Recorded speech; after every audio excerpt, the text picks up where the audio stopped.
Call meeting to order. Worthington City Council regular meeting, 5:30 p.m. Monday, April 14th, 2025. City Hall Council chambers. If I could everybody rise for a Pledge of Allegiance.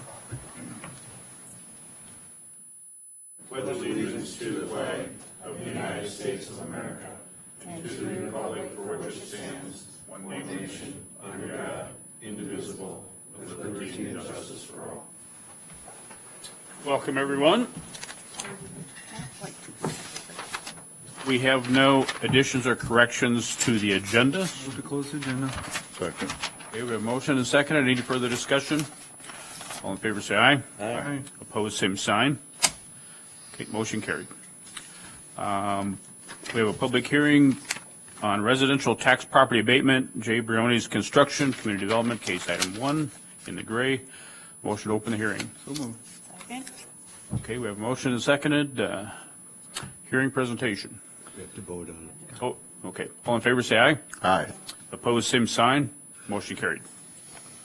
All right, thank you, Mayor. Exhibit 1A is a copy of a City of Worthington residential property tax abatement program application submitted by Jay Briones Construction. The applicant is seeking approval of tax abatement for the construction of a 2-unit townhome on Sutherland Drive, so this would be a twin home built across 2 lots.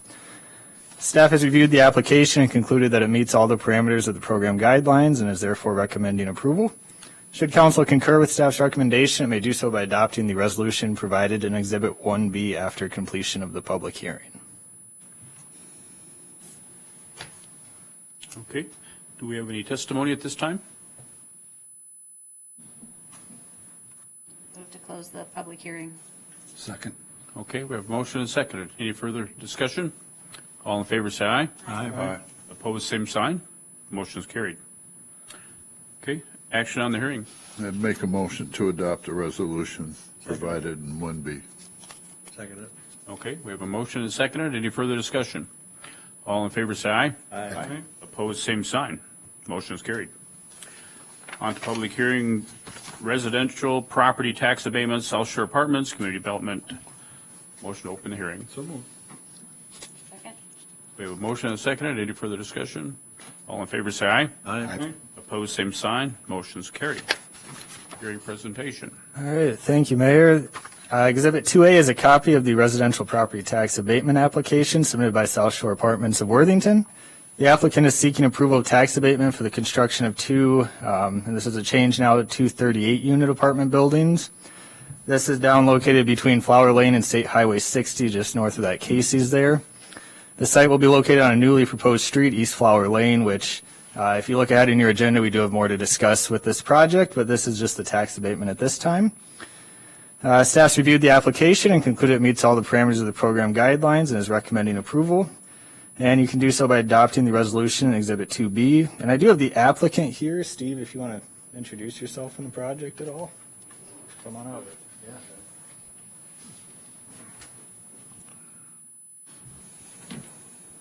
Hi, Steve Keepers Construction out of Brainerd. You want me just to dive into the whole project now? Maybe tell us a little bit All right. about yourself and some of the your vast apartment portfolio. Family-run company. We've been around this was actually our 50th anniversary. I'm second generation. We started doing pretty much multifamily in northern Minnesota, kind of expanded to the whole entire state, looking in towns just like Worthington, kind of more your traditional outstate towns, the county seat, 10 to 25,000 people. Found that a lot of towns just hadn't had a lot of multifamily built in them, whether it was over the last 10 or 20 years. So as far north as War Road and as far south now as Worthington, we're actually doing a project in Marshall, Wilmer. We finished one here in Mankato, Owatonna. Pretty much market rate, help out a little bit here and there with abatement or TIF, and hit or miss. 1, 2-bedroom units, the amenities, and you'll get it on the zoning and stuff. In-unit washer and dryers is what we're proposing for this project. Each building's got a community room, fitness center, on-site resident managers, outside dog park, playground area, sport court. detached garage parking. Yeah, I don't know, it's pretty straightforward. I'll let the pictures do a lot of the talking, I think, when it comes time for the plat and the zoning application. Any questions for me while I'm up here? Mike? So what's your timeline to get, is this something you'll start this year or next? Assuming everything goes well here now, the plan is just to close on the property in the next month, and then staff is ready to start on the road. We've worked it out, but our goal is just to break construction this summer yet. And so these things would be online spring of next year. And the idea is to break ground on the first 2 buildings. Okay.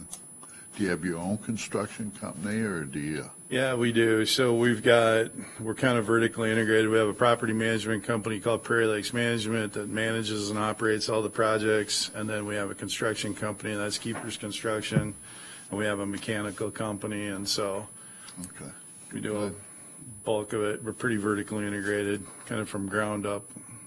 And in-house architecture too. Yep. And staff's been our architect. It's my brother-in-law, so. You know, my thanks for you coming to Worthington. I appreciate your investment in Worthington, so. I appreciate you guys having us. So drove through a few times. I told the staff the story, but I was actually looking at property in Sioux City, Iowa, and keep driving 60 and kept stopping at that Casey's gas station and going, this is actually a nice spot for, it's closer to everything and it's closer to downtown than I think a lot of people realize. And as the streets get finished and stuff, I think people are going to realize, I mean, from right here, we're within, a 2-minute drive, if that. So. Well, thank you. So for council's information, they'll be beginning construction before we complete the road work. So we're going to put a temporary driveway in for their construction entrance, and we will have the road done by the end of this construction season.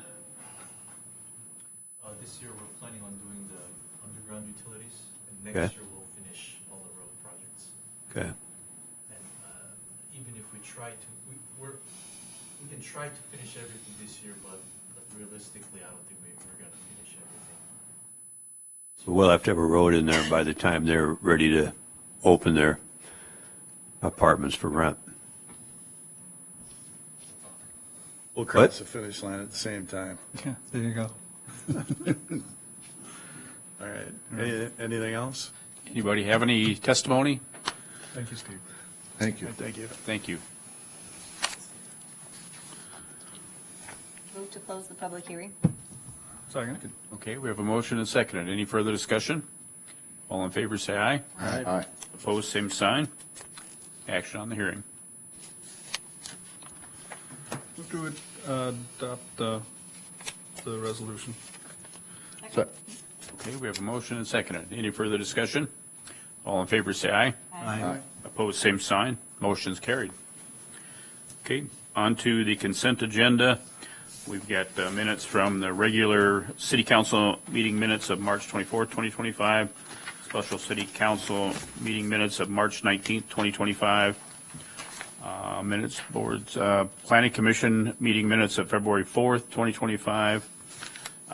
We've got application for exemption from lawful gambling permit, King Turkey Day, application to block streets, Worthington International Festival Cultural Awareness Organization, application to block streets, St. Mary's Church, seasonal renewal for on-sale liquor license application, Nobles County Fair Association, Worthington Speedway, application to block streets for Joyful Eyes Optometry,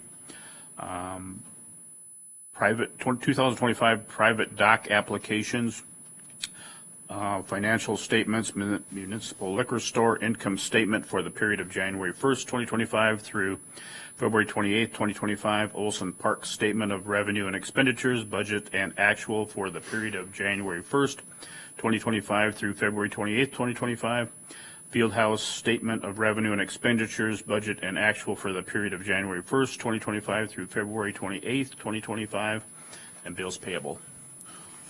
Move to approve consent agenda. Second. Motion and seconded. Any further discussion? All in favor, say aye. Aye. Opposed, same sign. Motion is carried. On to community development. All right, thank you. Going back to South Shore Apartments now, this is a requested change of zone, preliminary and final plat. These are technically three different requests. I'm just going to go kind of all through it together because they really make sense kind of as a package deal here. South Shore Apartments of Worthington has requested approval of a preliminary and final plat of land. The proposed plat would create 5 lots, 2 outlots, and street right-of-way. The applicants also requested approval of a change of zone from TZ transition zone to R5 and B3. The R5 going to the north of the newly proposed East Flower Lane and the B3 to the south and to the west of the existing gas station. At its April 1st meeting, the Planning Commission voted unanimously to recommend approval of the change of zone and preliminary plat, and the requested final plat is in substantial conformance with the preliminary plat and is therefore not required to be approved by the Planning Commission. I'm not going to go through all the great details of this, as we did go through this all with Planning Commission. You can see the recommendation there.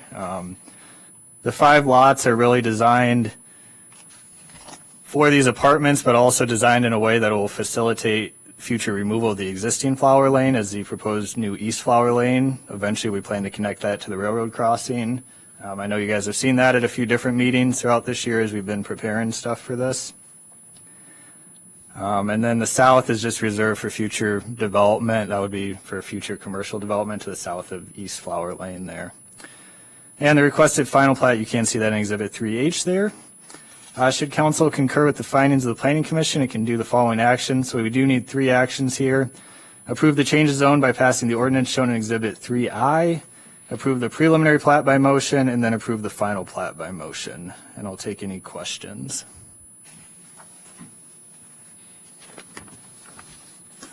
So the change of zone, you're not doing that whole piece, you're leaving that one corner out of it? Yeah, the corner that's commonly referred to as the Kepsel property is not included in this plan at this time, and that's not even actually in city limits right now. Okay. Yeah, Amy. You mentioned 2 36-unit apartments. The pictures show more. Is that your Yeah, their long-range plan. goal? Yeah, long range plan would be 5 buildings, and they're actually now 38 unit buildings now. Yeah, that was a change I was notified of today. So It said 36 in the packet. So is it? yeah, they're now 38 unit They buildings are now. 38. Yeah. Okay. With their change to in-unit washers and dryers, they took the laundry area, made that a studio, and then I think the library on the 3rd floor is now a studio apartment as well. So fit a couple more studios in there now. Are they 1 bedroom, 2 bedroom? I mean, studios would be 1, but like 1 bedroom, 2 bedroom? So the studios are just that, it's just an open room with a kitchen, and then, so like an efficiency apartment, so there's, what does that make, 3 of those? It'll be 3 of those, and then I think it's like 14 1-bedrooms, so a full 1 bedroom, and then the rest are 2 bedroom, 1 bath. And I wanna say 6 of them are 2 bedroom, 2 bath. Off the top of my head. We just been, it was the 9 o'clock this morning that we changed it on you. We've been Yeah. messing around with it. It was, we decided to do in-unit washers and dryers, so we freed up some of the common area. So we had the parking and stuff in the space, so we decided to add a unit. Great. Okay. Anybody else have anything? So I'd make a motion to approve the change of zone. Okay. Second. We have a motion and seconded. Any further discussion? All in favor, say aye. Aye. Opposed, same sign. Motion's carried. Make a motion to approve the preliminary plat. Okay. We have a Second? motion and seconded. Any further discussion? All in favor, say aye. Aye. Opposed, same sign. Motion's carried. And a motion to approve the final plat. Second. All right. Any further discussion? All in favor, say aye. Aye. Opposed, same sign. Motion's carried. Steve. Thank you. Thank you. All right, moving on here. My last case item is a requested amendment to Plan Unit Development Number 9. Efrain Patino has applied for an amendment to Plan Unit Development Number 9 to allow for a 20-foot rear yard on corner lots where the rear yard abuts the side yard of another property. If approved, the applicant plans to construct an addition to their home, and the requested amendment would affect 2 properties, so 2 corner lots in this PUD. And Planning Commission did consider this with a public hearing at their April 1st meeting and unanimously voted to recommend approval of the requested amendment. Just to clarify here, so what we're talking about is a corner lot where the rear yard faces somebody else's side yard. So there's only 2 properties in this PUD that fit that criteria, and they're asking that the 30-foot setback be reduced to only a 20-foot setback in such cases. So where somebody could have 10 foot on one side, they'd have to have 20 foot on the other there. There were several comments at the public hearing, speaking primarily against it, concerns due to noise and just the size of things here. And I do want to emphasize that you're not approving a specific project here tonight, just a setback. Well, the applicant does plan to construct a pool. It doesn't have to be a pool. It could be bedrooms or anything else. So I just wanted to kind of emphasize that here. And I know you did receive a couple emails today. Hopefully you all saw those as well. So should council concur with the findings of the Planning Commission, they may approve the requested amendment by passing the ordinance in Exhibit 4C. So if it was just a regular side lot by side lot, it's only a 10-foot easement for each side? 10-foot setback, yeah. If it was, 2 side yards next to each other, 10 foot on either side, yep. So why does the rear yard have to be 30? Because that's the way our zoning ordinance is written there. And corner lots are a little bit weird, and a lot of it depends on which way they face the house when they first built it.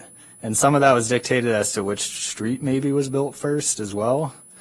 In this case, they chose to face the house east whenever it was built. And I can't tell you if that was maybe before or after the road kind of curved up to the north side of it or not. Amy. So we considered a lot line situation a couple months ago. Yeah, variance request, yep. Variance request, and I was for that, and the rest of the council was against it, which is completely fine. That's the direction that we went. This feels like something very similar to that, and if we would have unanimously voted or majority voted for the other one, I can see why this would be a yes. But since we didn't vote for that other one, I don't know how we could vote for this one. It was set back on both of them. Somewhat unique property on both of them. This is a PUD versus a variance, but I don't see how we can say no to Heidebrinks and say yes to this one. I know why we can say no to Heidelbrink, because you're going within the 10-foot setback on both sides. He wanted to encroach into that by quite a ways. And we had no opposition to that one, and on this one we have some opposition. But this one here, we're still keeping 30 feet between the 2 properties. 20 feet, isn't it? What? It'd be 20 foot on one side, 10 on the other, yep. Yeah. So that would still be between the buildings. Those setbacks where Heidbrink had his, those were based on safety reasons, on fire reasons, to get equipment between the buildings. This one, we're still keeping a 30-foot distance between structures. I suppose my one comment here, think of a PUD amendment more so as like a text amendment in a way that only applies to whatever area that PUD is in, which generally affords planned unit developments more flexibility in regards to the requirements they're subject to.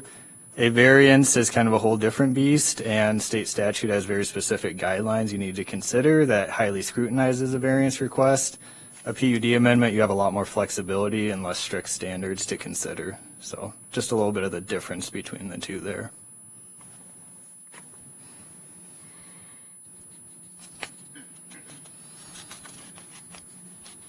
Any other questions, comments?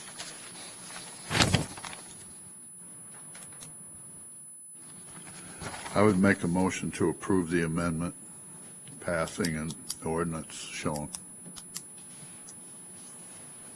Okay, we have a motion.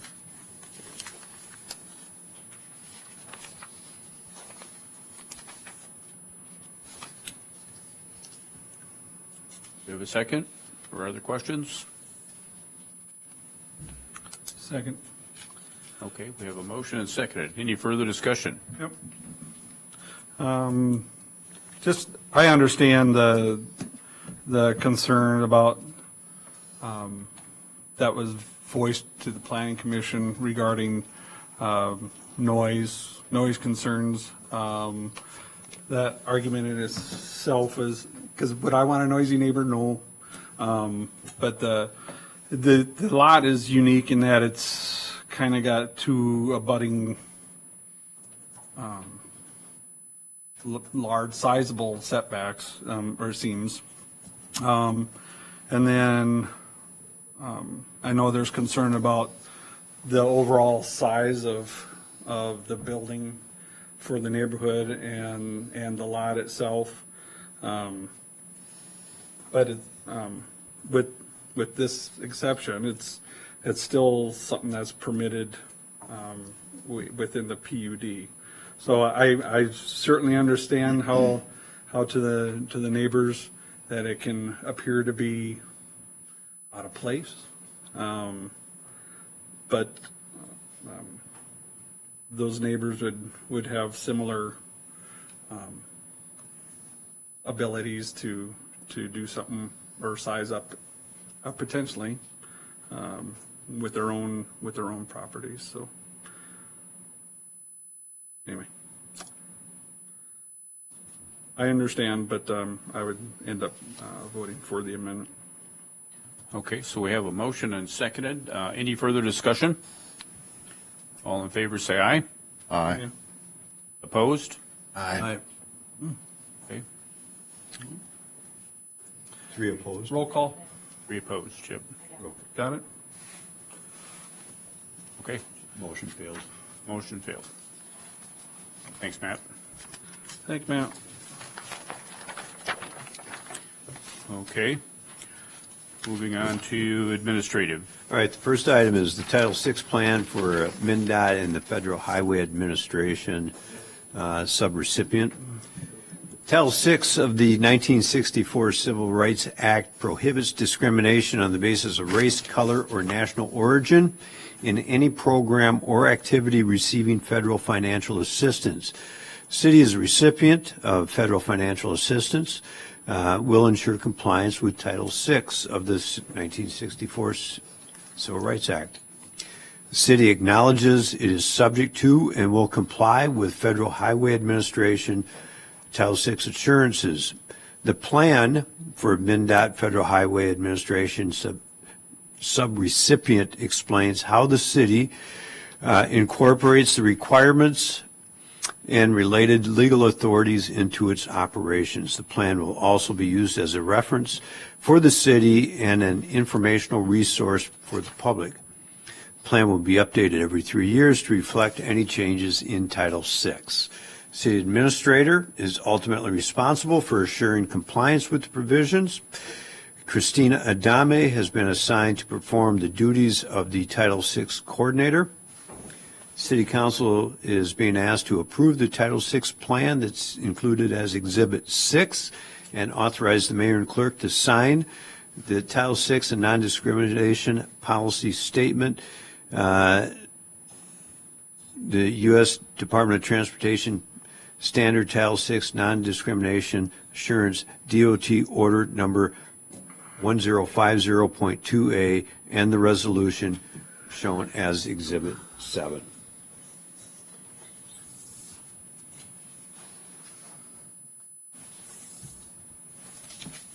Okay, any questions? I move to approve the Title VI plan and authorize mayor and clerk to sign the policy statement. Second. Okay, we have a motion and seconded. Any further discussion? All in favor, say aye. Aye. Opposed, same sign. Motion's carried. We got to do the resolution. We need a motion on Okay, we need a motion on the resolution. So moved. Okay, Second. motion and seconded. Any further discussion? All in favor, say aye. Aye. Opposed, same sign. Motion's carried. All right, next item is to approve memorandums of understanding, law enforcement labor services number 4 and number 274 regarding conversion privileges at separation for vacation, earned sick and save time, and extended sick leave. MOUs between the city and LELS number 4 and 274 are included as exhibits 8 and 9. The MOUs clarify that upon separation from employment in good standing, employees are eligible to convert remaining vacation, earned sick and save time, and extended sick leave to their health care savings plan. In accordance with City Council action that was taken in 2009, this is the only conversion option available for all city employees. The MOUs have been approved by both LELS number 4 and number 274 bargaining unit representatives. Council action is requested to approve and authorize execution of the MOUs.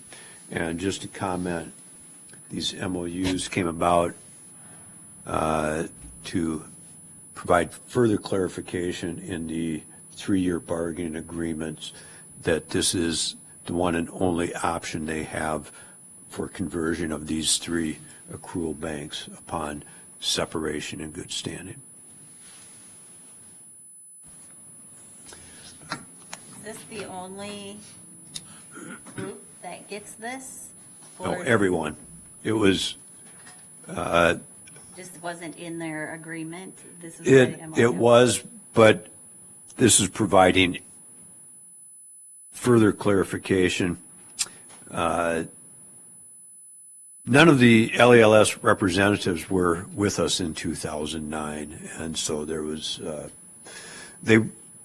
some confusion and questions about what happens with these accrual banks upon separation, and so we said, let's put it in writing so that it's fully understood by us and whoever may come along in the future. Move to approve. Okay, Second. we have a motion and second. Any further discussion? All in favor, say aye. Aye. Opposed, same sign. Motion's carried.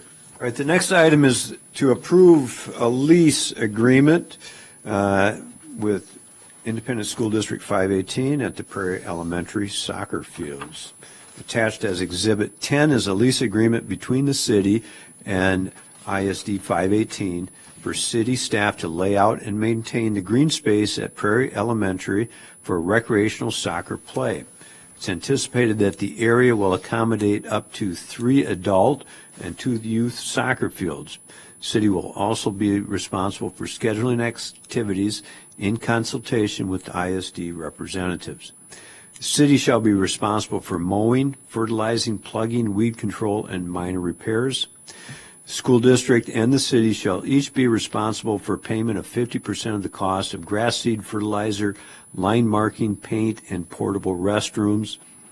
The lesser ISD 518 shall be responsible for major repairs to the facilities and upon the premises. If approved by the lesser in advance, city will be responsible for providing and emptying trash receptacles and providing soccer goals. Council action is requested to approve and authorize execution of the lease. This discussion and action came about with shared conversation about the need to have open recreational areas to play and practice soccer, since there is a minimal amount that's available, and our own soccer fields at the bus complex are generally not available for recreational and practice due to the wear and tear it gets during the season. And both parties thought this was an excellent accommodation and a way to go. And we were out last week and kind of preliminary laid out where we could get 3 adult fields and 2 youth fields. So Is it just on a sign-up basis then, or is there a cost? it's going to be more or less first come, first serve. We will allow some reservations, but it's intended for pure recreation because many of the other formal soccer fields are reserved or blocked from play to allow the fields to heal during the week for heavy play on weekends. Chris? Where were the groups likely park to use the fields? They will likely park in the Prairie Elementary parking lot. Most of the fields are generally pushed towards that area. The area around Pleasant Avenue is a little bit lower and tends to have some drainage problems. So, and we would want to minimally impose on the residents along Pleasant Avenue in that neighborhood out there. That kind of leads into my next question is, any of that land, open space there need to be conditioned to a point or added to a point to mitigate any water, low-lying areas or? So I think if we had our long-term future dream plan, we would start rebuilding soccer fields, maybe one a year, with grading and some drainage accommodations and good topsoil and seed.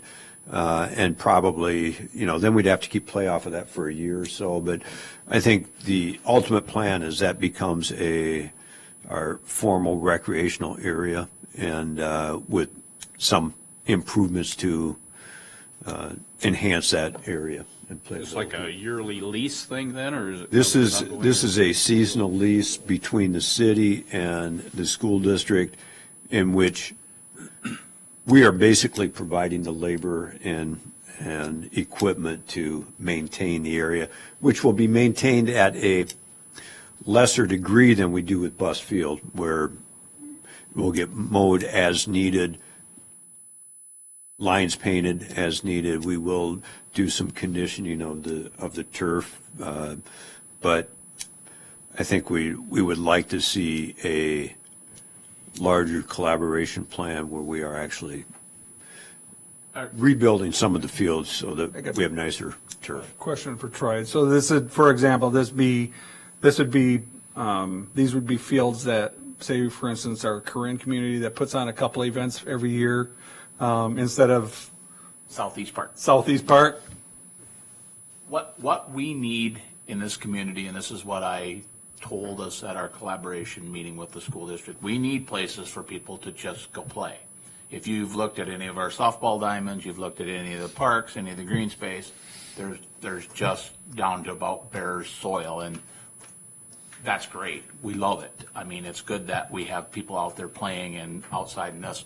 We're just trying to find places where people can play. Is it ideal right now? No, but this is kind of came about kind of quickly. We're going to have goals. We're going to have lines painted. We'll have some corner flags in there. So yes, for like that community group, we'll say 2 adult fields or 1 youth field or whatever you need. We'll just block those off for the day and we'll put a sign up that says reserved. Otherwise, they're just there for the people to come and.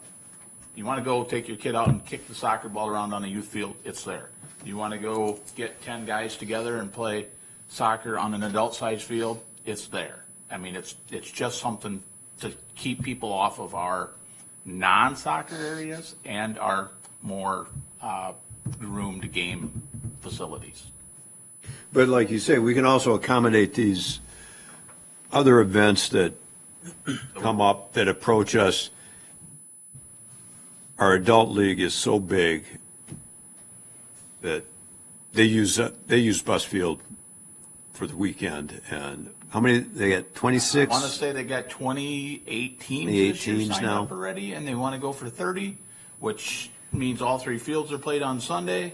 has 10 games a field, and so an hour and a half, well, 90-minute games, and then a half hour in between. So they're there from 8 o'clock in the morning till almost 8 o'clock at night every Sunday. And so it used to be they had lesser teams, and we were able to let a field rest for a month and take it out of play.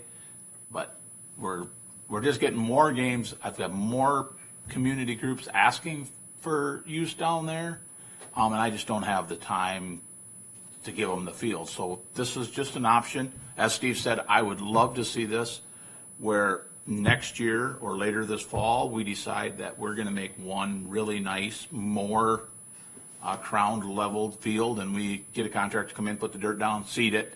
We keep people off for a year, and then that's a better conditioned field, and we have that for the following year. Then the next year we do another one, and make it a nice area and try to get the drainage so the water runs where we want it to go. But right now, this is just a quick area for people to play. When we walked through and kind of laid out where we thought we could put fields, we looked for the most level, best areas that are playable in their current condition. And the other thought is, if this gives us the opportunity to advise people, don't play on our ball field outfields. We now have another place for you to go play. Excellent idea. But the one thing about the city is we have the equipment, we have the roller, we have the mowers to mow them, we have the aerator and the overseeder, so we can make them. And right now, the school district doesn't have that equipment to deal with this area. They go out there and they mow it with their pull-type mower. I think we can make some really big improvements just with the stuff that we have once we get out there. So, and they're headed out on Wednesday. I think goes to you guys today for the lease, and the school board I think is this week. They're going out Wednesday and start marking fields out, and we'll be painting them next week and starting our process if it gets approved. Very nice. I like the collaboration between the city and the school district. We have done some already, and I think that's a good thing to continue. Yep. Thank you. Move to approve. Second. Okay, we have a motion and a second. Any further discussion? All in favor, say aye. Aye. Opposed, same sign. Motion carried. Engineering. Evening. My first item is purchase agreement with Slumberland for North Ray Drive Extension Project. At the special council meeting held on March 19, 2025, council directed staff to negotiate with the owner of Slumberland to acquire the necessary right-of-way for the North Ray Drive Extension Project.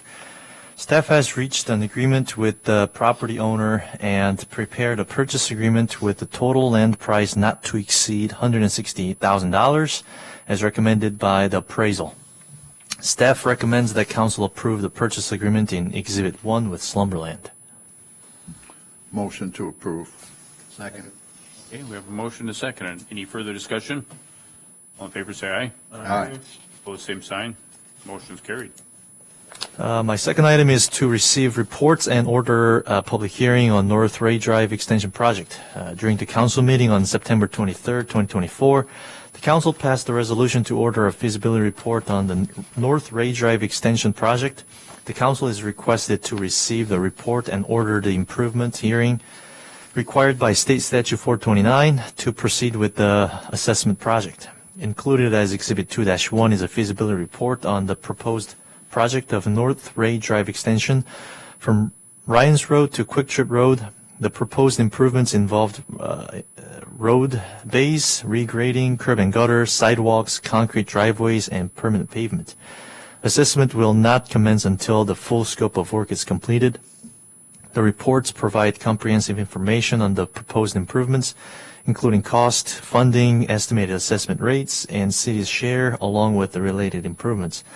Staff recommends that the council accept the report and pass the resolution shown in Exhibit 2-2 to receive the report and call for a hearing on the proposed improvements.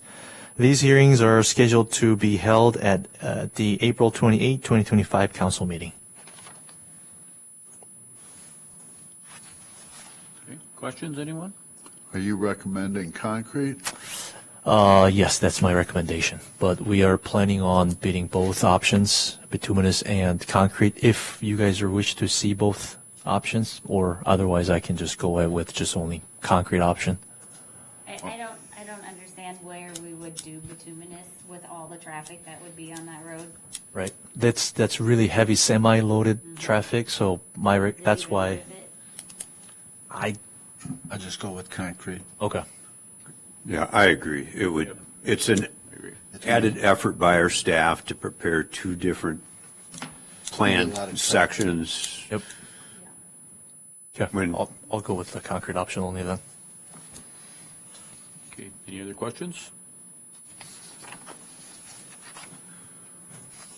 Move to adopt the resolution.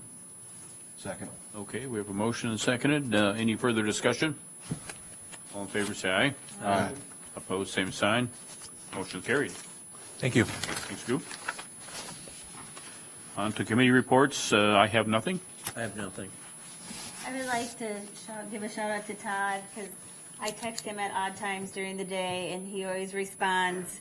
And I called him this weekend because I kept getting phone calls of an issue that needed to be taken care of sooner versus later, and he jumped up and did it and got one of his team to help him with it. So I greatly appreciate everything you do for the city of Worthington. The other thing I want to say is our thoughts and prayers go out to Deputy Sheriff Waldner tonight and his family. And please, please, please drive carefully. Like, be aware of what you're doing, and please drive carefully. No report. HRA report, we've gotten through the sale of the property of Prairie Acres. We got a planning commission approval, and then we had a public hearing at the HRA board meeting, looking at closing in May. We are also making an application to Minnesota Housing. The state of Minnesota has called Bring It Home Rental Assistance. Kind of works this a lot like our Section 8 vouchers from the federal level, but this is from the state level. So our HRA is probably one of the few in Southwest Minnesota that has the staff and the ability to execute that. So we're making an application. Don't know where we'll come out with that, but going on. We're going to go down the rehab unit, rehab properties, blighted properties in town. And we've actually worked a nice partnership with city staff, with Matt and his team, coming up and identifying properties and coming up with a plan to redevelop these properties. And then the HRA would step in and pay the bill, and hopefully we rehab them and then get them sold back into the community. So it's a really nice partnership. Really excited about that. So with that, that's it. Okay, Chris? No report. Okay, Steve? Okay, so we talked about the collaboration committee with the school district and city council. They have just requested a meeting for May 2nd, our second meeting. So we will, that just arrived to me this afternoon. Our work session to discuss Ice Arena, that was moved to next week, so it's the 23rd at 4 o'clock. And I just want to point out, when Councilmember Ernst mentioned Logan, reminder, maybe some of you didn't know, but he was previously an officer with our department, and very serious injuries in that accident. So that's all I have to report. Okay. Move to adjourn. Motion and seconded. Any further discussion? All in favor, say aye. Aye. Opposed, same sign. Motion is adjourned.